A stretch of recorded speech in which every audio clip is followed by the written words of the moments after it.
Hello, everyone. Welcome to the Boardroom. It is good to see you. This show is for you. If you are a small business owner, a business owner of any size, and you're looking to create more time wealth, having a time wealthy advantage, this show is for you. And we're just going to be talking about all sorts of different stuff. Today we have Lauren Pichardo joining us, and we also have Alex Rimlover. So good to see you guys. All right, let's get right to it. First and foremost, as we start off every meeting, right?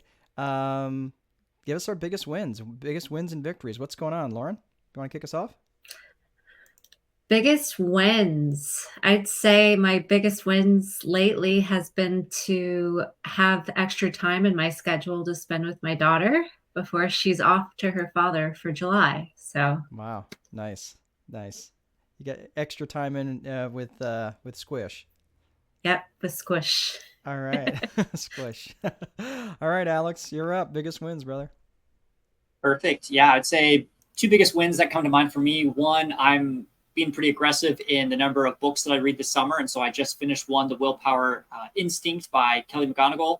And just talking about what motivates us, what like controls us, kind of what drives our behavior. So that was a win. And then also I had updated some business processes, and you don't realize how you get stuck doing things a certain way until you try and change it. So it was just that reminder that, oh yeah, the ability to adapt, that's a win too, when all of a sudden you're changing systems and you're like, this is the way we do it now, and getting on board with the new way. Man, that's awesome. Those are some awesome wins. My biggest win for the week so far is I just finished writing chapter 3 of the Time Wealthy Advantage. It's kind of been in that mental crock pot, and I'm literally just having to gather all of the things that have been stewing for a while and going, oh, that actually smells pretty good. I'm going to put that in there. And wow, that did not ferment well. That's actually going to be left out. So Mark, do you find yourself wanting to finish like the rough draft of a chapter before moving on? So I actually take advantage of something called the Zeigarnik effect. And the Zeigarnik effect is actually the fact that we as human beings don't tend to like unfinished business. We don't like open loops, right? So because we don't necessarily like open loops, it's kind of interesting. What I'll do is I'll get to a point where I am actually almost done with a paragraph or a thought or anything, and I kind of leave it open. And that ensures that I actually go back and finish said project. Otherwise, I will tend to procrastinate. So a lot of times what I'll do is I'll just kind of put that out there where I'm not necessarily worried about the thing so much, of getting it done or getting to a stopping point. It's actually better for me to be in the middle of that. So that's what I do. So yeah, very good. All right, so right from there, good stuff. Let's get to our whiteboard topic, and our whiteboard topic today is work-life balance. Is that a myth or is that a truth for you guys? Like, what do you think that is for you guys? Let's, I don't know. Who wants to kick us off on that? If they think that work-life balance is myth or truth? It's a trap. No, it's that. It's a trap. The loop talk, man. Like, you got me stuck in the loop, right? But I'm thinking it can be a trap to think that everything is going to flow in a perfect balance always. And I think really for me, what's helped is finding grace and knowing that things are kind of always imperfectly imperfect and being able to design what that looks like for me. So, and understanding that you don't have to stay stuck in that loop. Bringing it full circle. Yeah. I don't know. I think that I really do. I think that in terms of the work-life balance, I think that to think that I want to spend that I would even want to spend an equal amount of time at work and an equal amount of time at church and an equal amount of time and divvying all this stuff up between, all these different areas of my life. I'm thinking, man, I don't know that I would want actual balance, right? I mean, Alex, what do you think?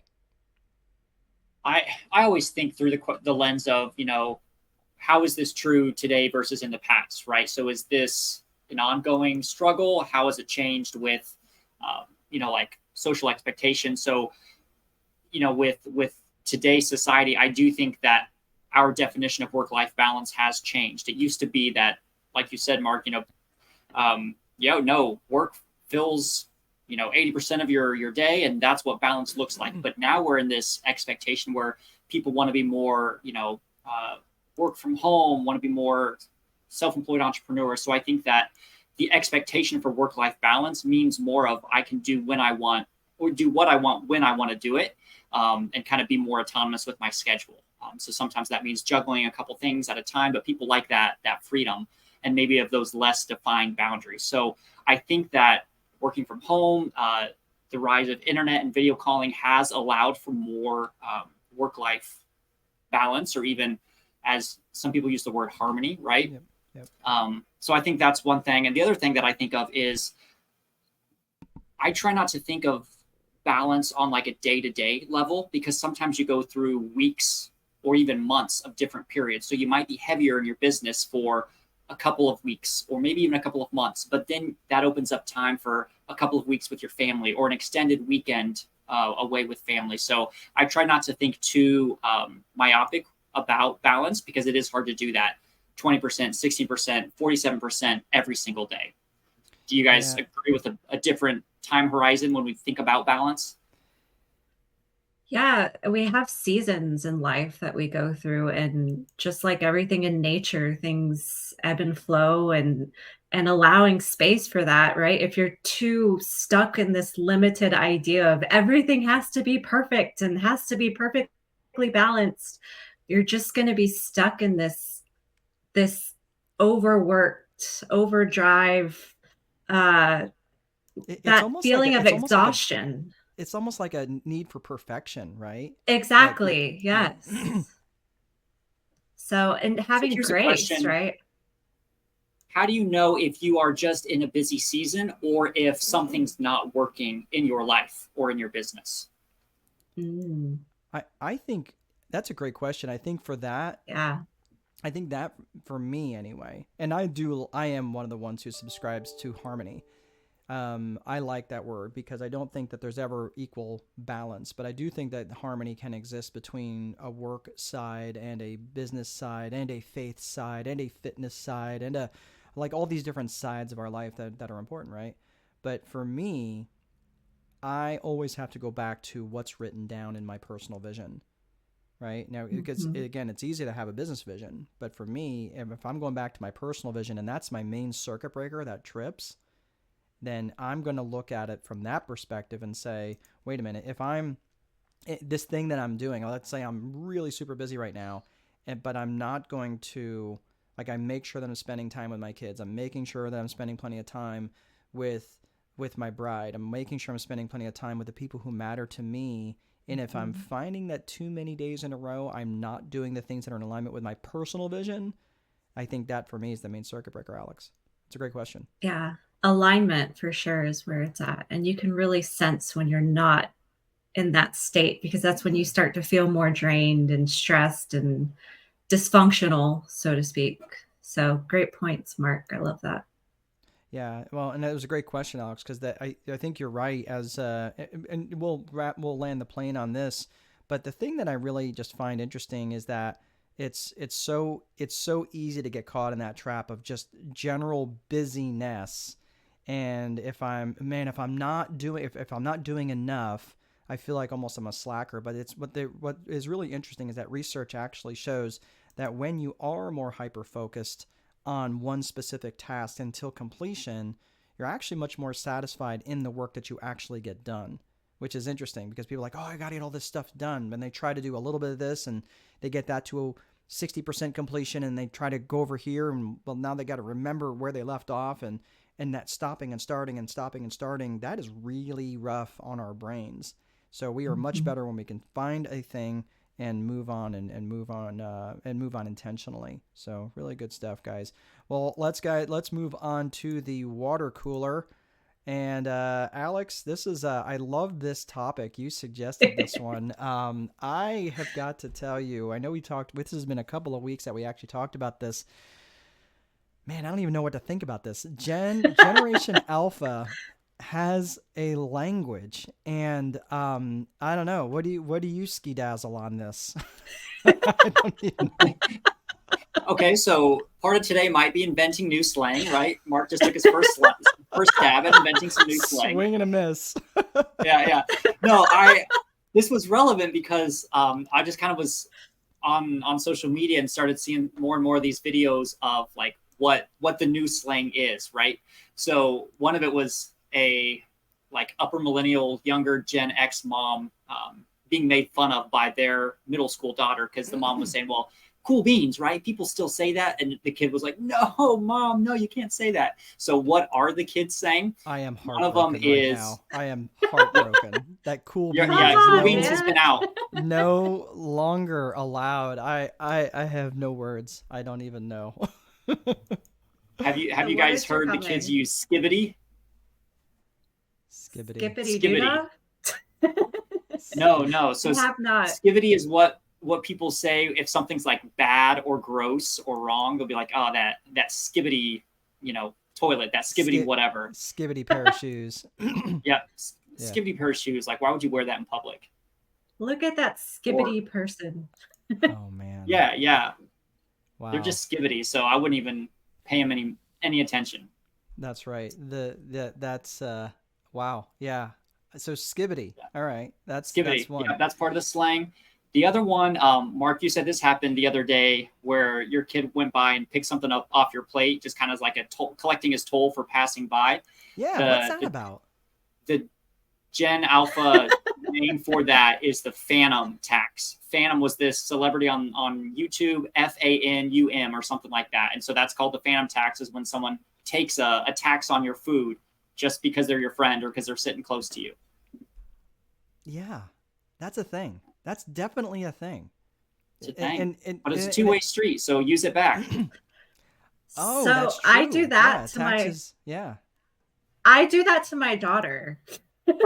I take her food, so I guess You're so hip, Lauren. I'm the so bad hip. guy here.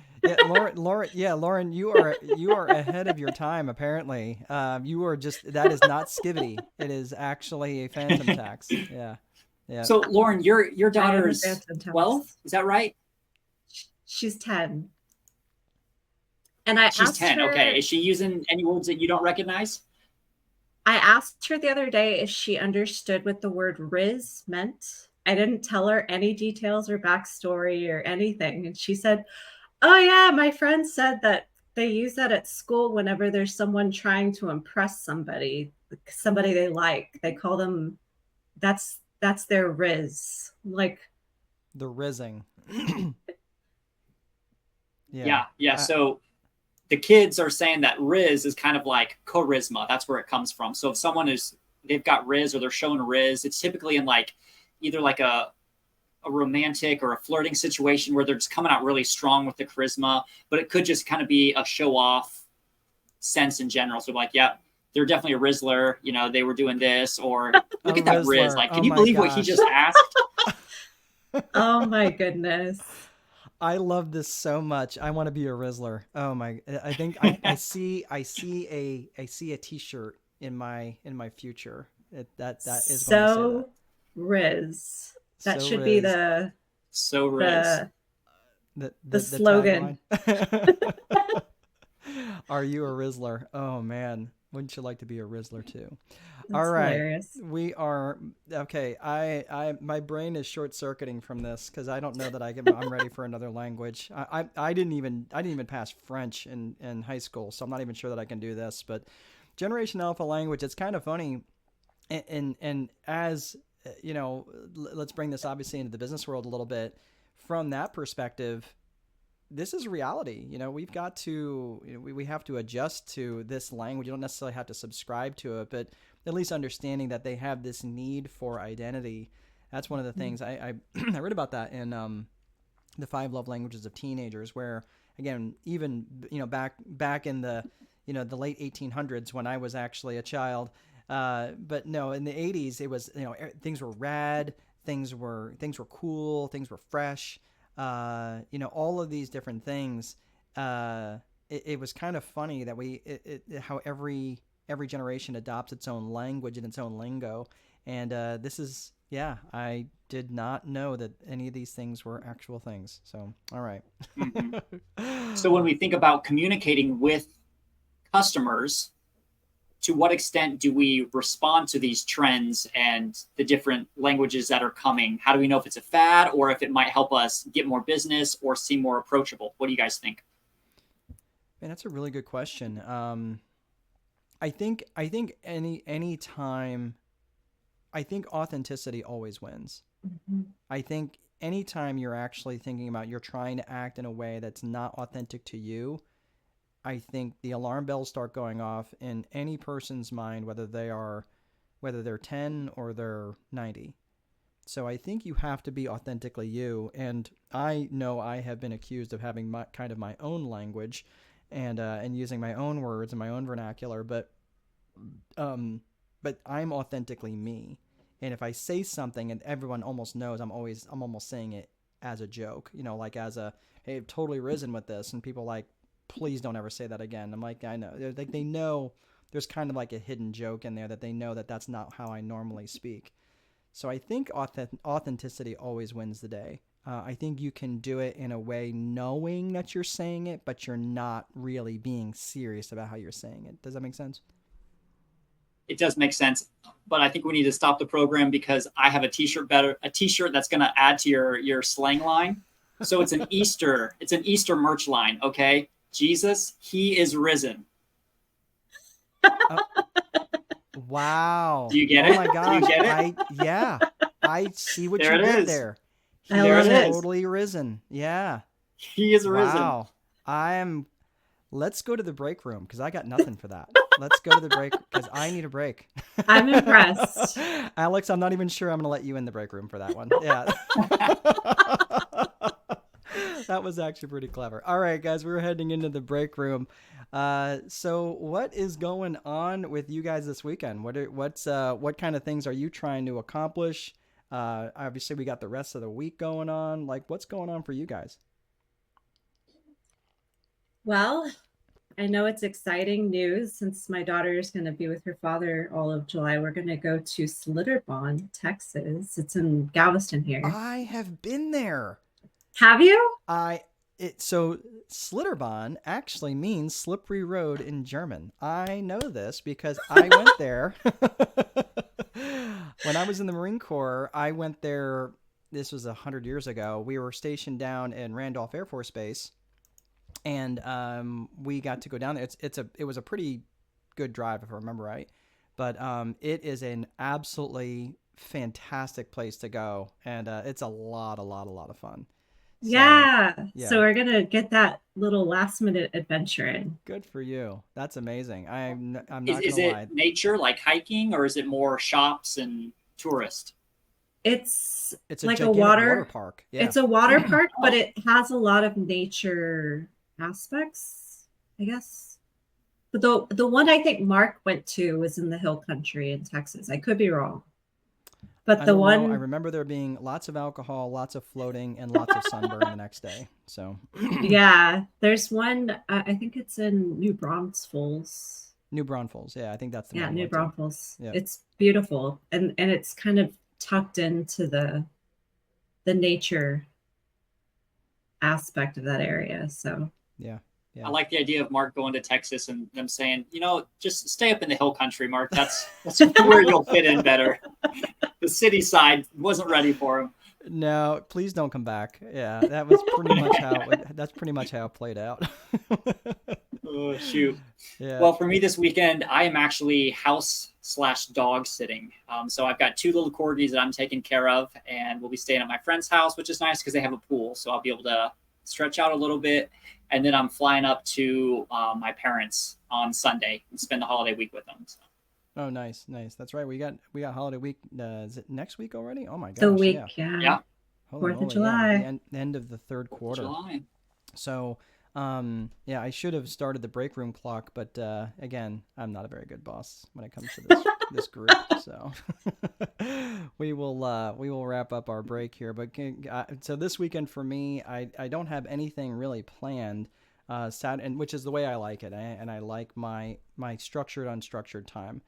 For me, that is probably one of my most favorite things to do, and have kind of a Saturday where I just kind of go and I have some stuff that I eat and drink, and it just there's a restaurant not far from my office, and I just head down there and lay face down on their brunch, which involves a lot of stuff that I definitely should not be eating on a regular basis, but that's all right. Enjoy. Yeah, I do enjoy it. It's my one treat per week.